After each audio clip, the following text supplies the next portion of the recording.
Ananda Coomaraswamy, la danse de Shiva. Chapitre: La danse de Shiva. Ouvrez les guillemets. Le seigneur de la cour de Tilai exécute une danse mystique. Qu'est-ce que donc, mon ami? Fermez les guillemets. Thiravasagam 12-14.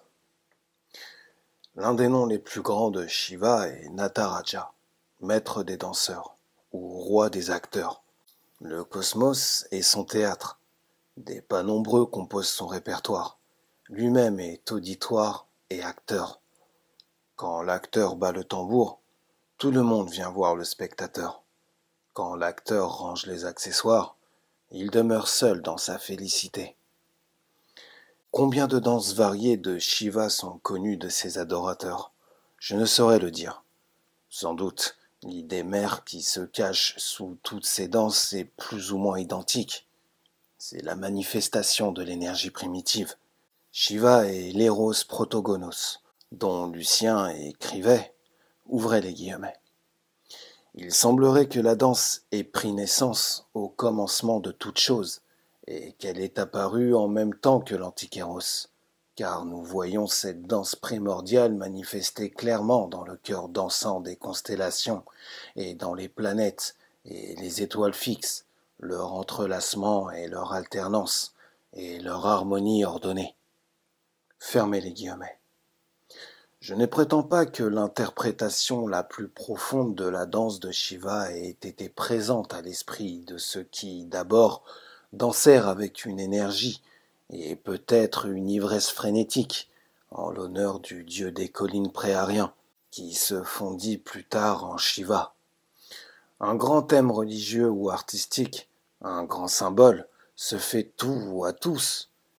Dans la succession des âges, il livre aux hommes ce trésor même qu'ils trouvent dans leur propre cœur. Quelles que soient les origines de la danse de Shiva, elle est devenue, avec le temps, la plus claire image de l'activité de Dieu dont l'art ou la religion puisse se glorifier. Parmi les danses variées de Shiva, je n'en choisirai que 3, l'une en particulier étant le principal sujet d'interprétation. La première est une danse du soir dans l'Himalaya, avec un chœur divin, que le Shiva Pradasha Stostra décrit ainsi. Ouvrez les guillemets. Plaçant la mère des 3 mondes sur un trône incrusté de pierres précieuses, Chulapani danse sur les cimes de Kailasha, et tous les dieux se réunissent autour de lui. Sarasvati joue de la vina, Indra de la flûte, Brahma tient les cymbales marquant le temps. Lakshmi commence un chant, Vishnu joue d'un tambour et autour se tiennent tous les dieux. Gandharvas, Yakshas, Patagas, Uragas, Siddhas, Sadhyas, Vidyadharas, Amaras, Apsaras, et tous les êtres résidant dans les 3 mondes s'assemblent là pour assister à la danse céleste et entendre la musique du chœur divin à l'heure du crépuscule. Fermez les guillemets. L'invocation qui précède le Katara Sarit Sagara fait aussi allusion à la danse du soir. Dans les images représentant cette danse, Shiva a 2 mains et la coopération des dieux est clairement indiquée dans leur groupement en chœur. Il n'y a pas d'asura prostré que Shiva foule aux pieds. On ne rencontre point, que je sache, d'interprétation spéciale de cette danse dans la littérature shivaïte. La seconde danse, bien connue de Shiva, s'appelle Tandava et appartient à son aspect tamasique de Bhairava ou Vibrabhadra.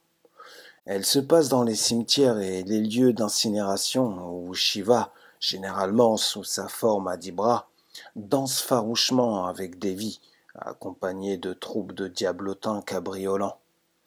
Des représentations de cette danse sont communes dans les anciennes sculptures, à Ellora, à Elephanta et aussi à Bhuvaneshwar.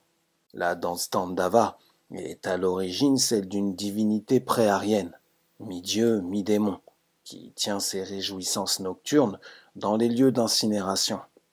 Plus tard, cette danse, parfois de Shiva, parfois de Devi, est interprétée dans la littérature Shaiva et Shakta dans un sens très émouvant et très profond. En troisième lieu, nous avons la danse de Nadanta, de Nataraja, devant l'assemblée, Subba, entre parenthèses, dans la salle d'or de Chidambaram, où Tilai, centre de l'univers, révélé pour la première fois aux dieux et aux Rishi, après la soumission de ceux-ci dans la forêt de Taragam, comme le raconte le Kail Puranam. Voici en quelques mots la légende qui n'a en somme pas grand rapport avec le sens réel de la danse. Dans la forêt de Taragam demeuraient des multitudes de rishis hérétiques, disciples de la Mimamsa. Là se rendit Shiva pour les confondre, accompagné de Vishnu, déguisé en femme d'une grande beauté, et de Atisheshan. Les rishis se laissèrent aller d'abord à de violentes discussions entre eux, mais bientôt leur colère se dirigea contre Shiva, et ils essayèrent de l'exterminer au moyen d'incantations. Un tigre féroce fut créé des feux du sacrifice et s'élança sur le dieu.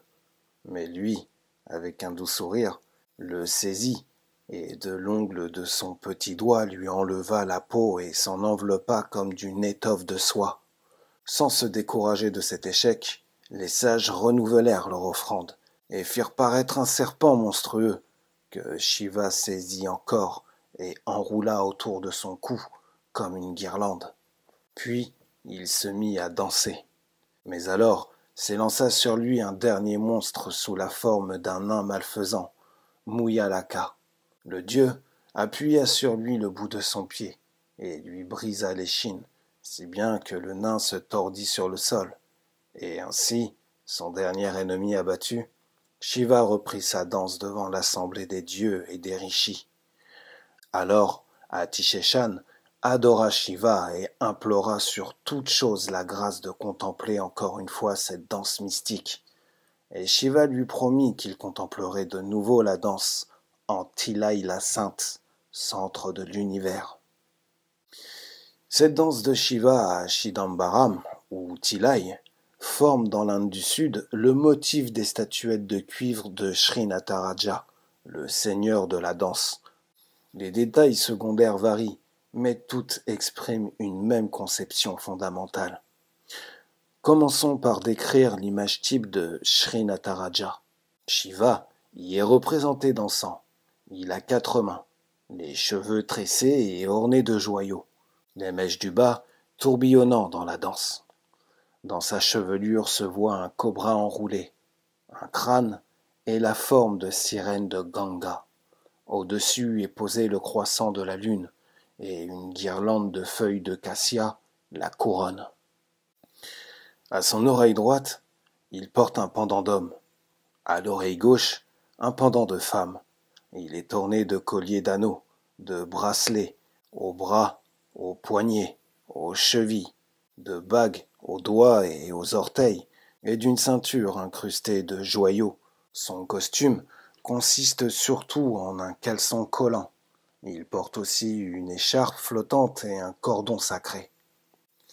Une des mains droites tient un tambour, l'autre est levée faisant un signe de ne point craindre. Une main gauche tient du feu, l'autre, baissée, désigne le démon Muyalaka, nain tenant un cobra. Le pied gauche est levé. Le dieu est sur un piédestal de lotus, d'où jaillit une auréole qui l'encercle, frangée de flammes, et que touchent à l'intérieur les mains tenant le tambour et le feu. Les statuettes sont de toutes les tailles, mais dépassent rarement 4 pieds de hauteur totale. Même sans documentation littéraire, il ne serait pas difficile de donner une interprétation à cette danse, mais nous avons la bonne fortune de posséder une abondante littérature contemporaine qui nous permet d'expliquer tout au long non seulement la signification générale de la danse, mais encore les détails de son symbolisme concret. Quelques-unes des caractéristiques des statuettes de Nataraja appartiennent, cela va sans dire, à la conception générale de Shiva, et non à la danse en particulier. Ainsi, les cheveux tressés comme ceux d'un yogi, la guirlande de cassia, le crâne de Brahma, la figure de Ganga, le gange tombé du ciel et perdu dans la chevelure de Shiva, les cobras, les pendants d'oreilles différents indiquant la double nature de Mahadev, dont la moitié est Umma, et les quatre mains. Le tambour est aussi un attribut commun de Shiva, appartenant à son caractère de yogi, bien que dans la danse, il ait encore une autre signification spéciale. Quel est donc le sens de la danse Nadanta de Shiva, telle qu'elle est comprise par les Shaivas? Sa signification essentielle est exprimée dans les textes comme le suivant. Ouvrez les guillemets. Notre Seigneur est le danseur qui, telle la chaleur latente dans le bois à brûler, diffuse sa puissance dans l'esprit et dans la matière et les fait danser chacun à son tour. Fermez les guillemets. En réalité, la danse représente les 5 activités de Shiva, Pansakritya, entre parenthèses, à savoir Shrishti, le regard qui embrase, création et évolution, Sthiti, conservation, soutien, Samhara, destruction, involution, Tirobhava, le voile, incarnation, illusion, et aussi action de donner le repos, Anugraha, libération, salut, grâce. Prises séparément, ce sont les activités des divinités Brahma, Vishnu, Rudra, Maheshvara et Sadashiva. Cette activité cosmique est le motif central de la danse. D'autres citations illustreront et expliqueront le symbolisme des détails. Unmai Vilakam, verset 36, nous dit « Ouvrez les guillemets. La création naît d'un tambour. La protection procède de la main d'espérance. Du feu procède la destruction. Le pied soulevé nous libère. » Fermez les guillemets. On remarquera que la 4e main désigne ce pied levé, refuge de l'âme. Voici encore l'interprétation tirée du Chidambara Mumani Kove. Ouvrez les guillemets. Ô mon Seigneur, ta main tenant le tambour sacré a fait et ordonné les cieux et la terre et les autres mondes et les âmes innombrables. Ta main levée protège à la fois l'ordre conscient et l'ordre inconscient de ta création. Tous ces mondes sont transformés par ta main portant le feu. Ton pied sacré, posé sur le sol, donne une demeure à l'âme fatiguée, se débattant dans les raies de la causalité.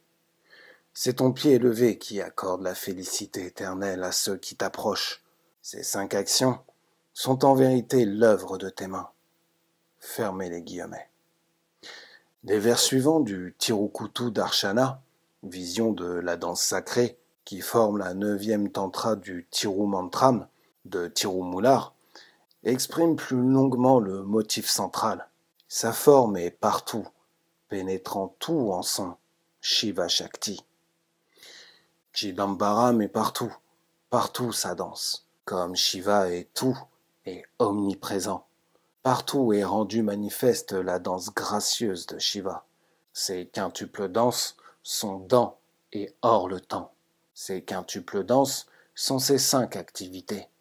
Par sa grâce, il exécute les 5 actes. C'est la danse sacrée d'Umma Sahaya. Il danse avec l'eau, le feu, le vent et l'éther. Ainsi danse notre Seigneur à jamais en la cour. Visible pour ceux qui dépassent Maya et Mahamaya, illusion et super-illusion. Notre Seigneur danse sa danse éternelle. La forme de Shakti est toute délice. Cette union de délice est le corps d'Umma. Cette forme de Shakti apparaissant dans le temps et unissant les deux est la danse. Son corps est l'atmosphère. Le nuage noir qui s'y trouve est Mulayaka. Les 8 régions célestes sont ses 8 bras. Les 3 lumières sont ses 3 yeux. Ainsi devenant, il danse dans notre corps comme assemblée. C'est là sa danse, On en saisit le sens le plus profond quand on comprend qu'elle a lieu dans le cœur et le moi. Partout est Dieu. Ce partout est le cœur. Nous le voyons dans ces autres vers. Le pied qui danse, le son des clochettes tintinabulantes, les chants qui sont chantés et les diverses pas, la forme revêtue par notre gourou para dansant. Trouvez tout cela en vous-même, alors vos fers tomberont. Aussi, faut-il chasser du cœur tout ce qui n'est pas la pensée de Dieu, afin que lui seul y demeure et danse. Nous lisons dans Unmai Vilakam, ouvrez les guillemets. Les sages silencieux, détruisant le triple lien, sont établis là où leur moi est détruit. Là, ils contemplent la danse sacrée et sont remplis de félicité. C'est la danse du Seigneur de l'Assemblée, dont la forme même est grâce. À cette mention des sages silencieux, comparons les belles paroles de Tirumular. Ouvrez les guillemets. Quand ils s'y reposent, les yogis ayant atteint le plus haut lieu de paix, ils se perdent et n'agissent plus. Là où demeurent ceux qui n'agissent point est le pur espace. Là où s'éjouissent ceux qui n'agissent point est la lumière. Ce que connaissent ceux qui n'agissent point, c'est Vedanta. Ce qui trouvent ceux qui n'agissent point, c'est le sommeil profond. Shiva est le destructeur, et il aime les lieux d'incinération. Mais que détruit-il? Non pas seulement les cieux et la terre à la fin d'un cycle du monde, mais les fers qui enchaînent chacune des âmes séparées. Où est le lieu d'incinération? Et quel est-il? Ce n'est pas l'endroit où notre corps humain est réduit en cendres, mais le cœur de ceux qui l'aiment, désolé et ravagé. Le lieu où l'ego est détruit. C'est l'état où l'illusion et les actes sont consumés. Voilà le crématorium, le lieu d'incinération où danse Srinataraja, et c'est pourquoi il est nommé Sudalayadi, le danseur du lieu d'incinération. Dans cette allégorie, nous retrouvons le lien historique entre la danse gracieuse de Shiva, comme Nataraja, et sa danse sauvage, comme démon du cimetière.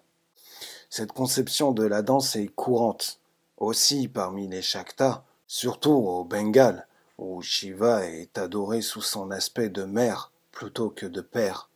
Là, Kali est la danseuse, et pour la recevoir, le cœur doit être purifié par le feu et désempli par le renoncement. Un hymne bengali à Kali formule cette prière. Parce que tu aimes le lieu d'incinération, j'ai fait de mon cœur un lieu d'incinération, afin que toi, ô sombre, qui hante les lieux d'incinération, tu danses ta danse éternelle, rien autre n'est dans mon cœur. Ô mère, jour et nuit, flamboie le bûcher funèbre, les cendres des morts, jonchées alentour, ai-je conservé pour ta venue. Avec Mahakala, vainqueur de la mort, sous tes pieds, ô, entre, toi, dansant ta danse rythmique, que je te contemple, les yeux clos. Nous voyons en revenant vers le midi que d'autres textes tamouls expliquent l'objet de la danse de Shiva.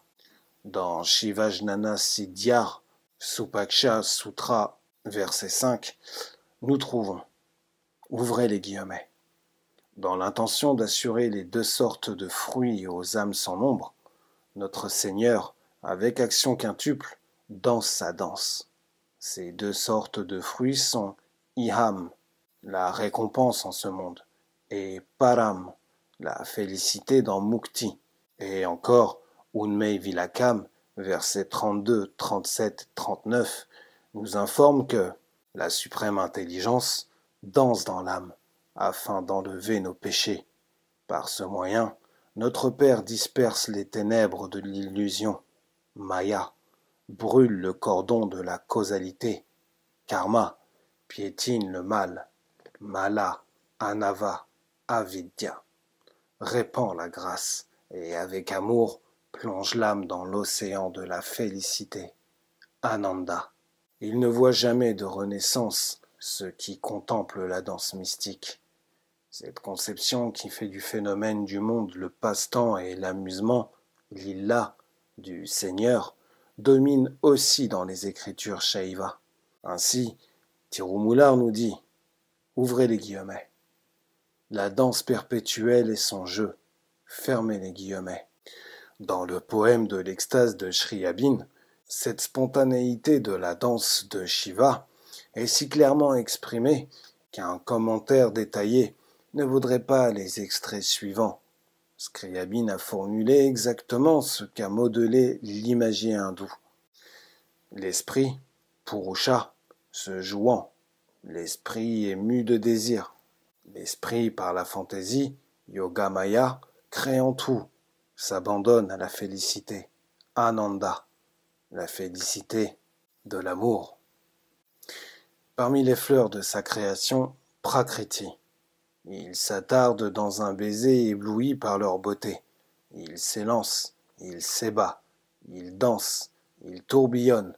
Il est tout transport, toute félicité dans ce jeu, lillah, libre, divin, dans cette lutte d'amour, dans la grandeur merveilleuse de l'absolument sans objet, et dans l'union d'aspirations contraires, seul conscient, seul dans l'amour, l'esprit apprend la nature de son être divin. Ô monde mien, ma vie, ma floraison, mon extase, chacun de vos moments, je le crée par la négation de toute forme auparavant vécue. Je suis l'éternelle négation, Neti Neti. S'éjouissant de cette danse, suffocant dans ce tourbillon, dans le domaine de l'extase, vivement il s'envole. Dans ce changement incessant, dans ce vol divin, sans but, l'esprit se comprend lui-même.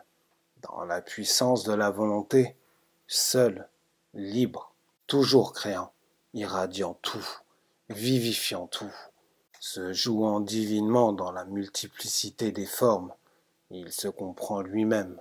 Je réside déjà en toi, ô monde mien, ton rêve de moi, c'était moi, commençant d'exister, et tu es tout entier une même vague de liberté et de béatitude. Pour une conflagration générale, Mahapralaya, l'univers, samsara, est enlacé. L'esprit est l'apogée de l'être, et il sent la marée sans fin. Du pouvoir divin, Shakti, de la libre volonté, il est toute audace. Ce qui était menace est maintenant animation. Ce qui était terreur est maintenant délice, et l'univers résonne du cri d'allégresse que je suis.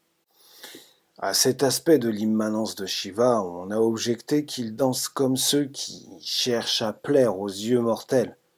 On peut y répondre qu'en réalité, il danse pour entretenir la vie du cosmos et apporter la délivrance à ceux qui le cherchent.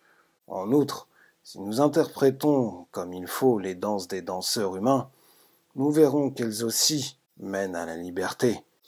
Mais on reste plus près de la vérité en répondant que la raison de sa danse réside en sa propre nature, que tous ses gestes sont spontanés, nés de sa propre nature et sans objet, car son être est au-delà du domaine des intentions. Bien plus arbitrairement, la danse de Shiva est identifiée avec le Panchakshara, les 5 syllabes de la prière Shivaya Nama, salut à Shiva. En méditant ces 5 lettres de grande beauté, l'âme atteindra la contrée où il n'est ni ténèbres ni lumière, et là, Shakti la fera une avec Shivam. Un autre passage du Unmai Vilakam explique l'arc flamboyant, Tiruvasi. Le Panchakshara et la danse sont identifiés avec la syllabe mystique Om, l'arc étant le combat ou le crochet de l'idéogramme du symbole écrit. L'arc au-dessus de Srinataraja est Omkara, et l'Akshara, qui n'est jamais séparé de l'Omkara, est la splendeur qui est contenue. C'est là la danse du seigneur de Chidambaram. Le Tiruarulpayam explique plus simplement, chapitre 9.3, le Tiruvasi, comme représentant la danse de la nature, en contraste avec la danse de sagesse de Shiva. La danse de la nature se poursuit d'un côté, la danse de l'illumination de l'autre. Fixez votre esprit au centre de cette dernière. Je suis redevable à Monsieur Nalasvami Pillai du commentaire suivant.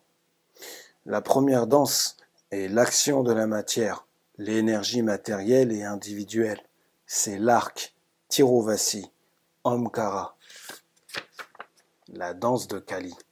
L'autre est la danse de Shiva, Vakshara, inséparable de l'Omkara, appelée Ardhamatra, ou la quatrième lettre du Pranava, Chaturtham et Turyam. La première danse n'est possible que par la volonté de Shiva, et s'il la danse lui-même.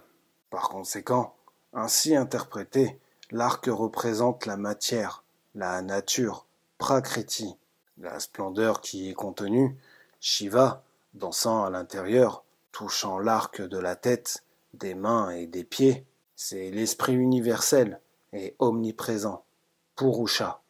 Entre eux se tient l'âme individuelle, comme Ya entre Shiva et Nama.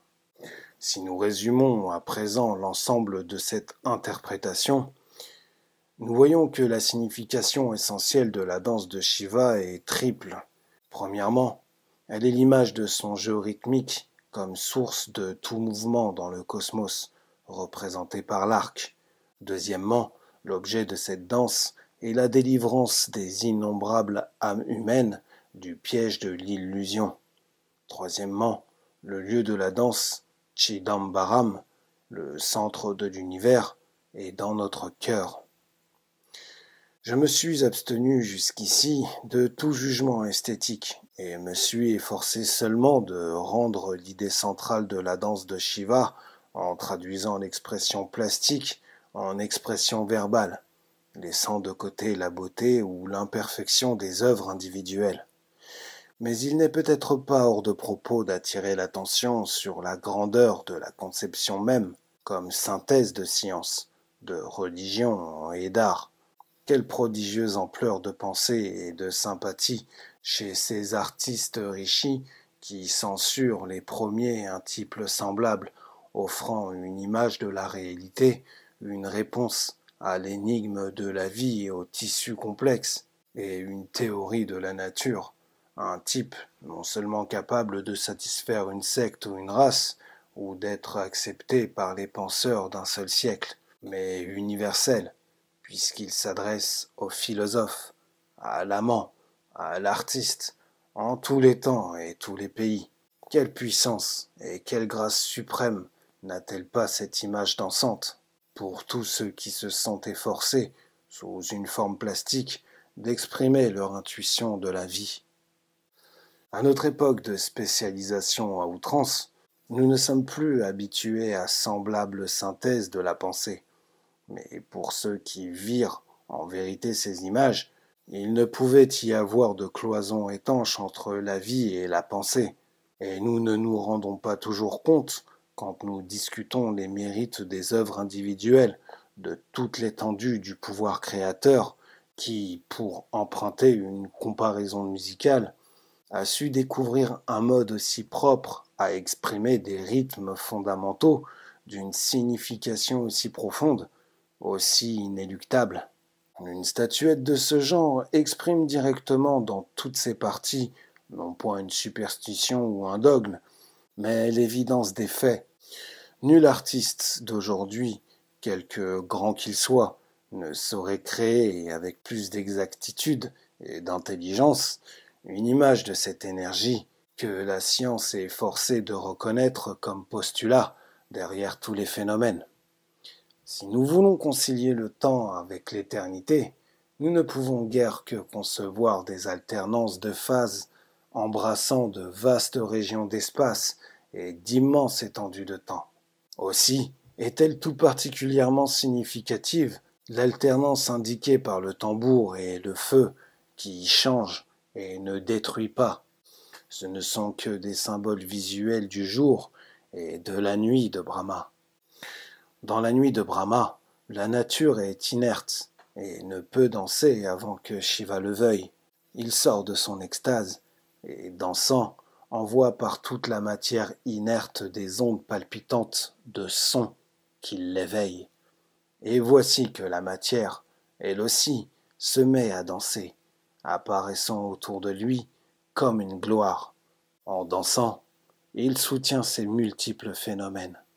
Quand les temps sont à leur apogée, dansant toujours, il détruit toutes les formes et tous les noms par le feu et donne à nouveau le repos. C'est là de la poésie, et c'est néanmoins de la science. Il n'est pas étrange que la figure de Nataraja ait commandé l'admiration de tant de générations dans le passé, versé dans tous les scepticismes, expert à découvrir sous toutes les croyances les superstitions primitives, explorateur de l'infiniment grand et de l'infiniment petit. Nous sommes toujours les adorateurs de Nataraja.